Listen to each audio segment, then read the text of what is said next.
七宝，你居然背着主人偷偷玩手机，等着挨骂吧你！不是的，小圆子，我没有。我都看到了，你还想狡辩？主人，你快来呀！怎么了？七宝不写作业，偷偷玩手机，被我发现了。好啊你，一天天就知道玩手机，都玩傻了。把手机给我。不行，不给是吧？我自己拿。现在我就把手机给你摔了，我看你以后还怎么玩。主人，不要啊！你听我解释。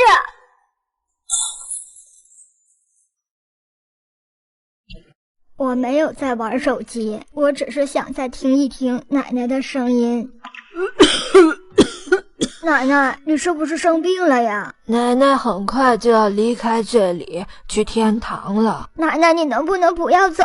七宝舍不得你。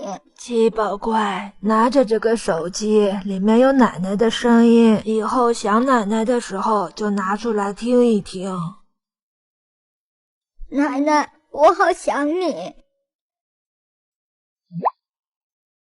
在奶奶心里，七宝永远是最棒的，奶奶永远爱你。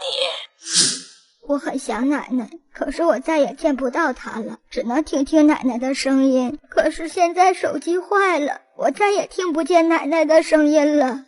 时光很流动着分外的表象，一放手就像散掉。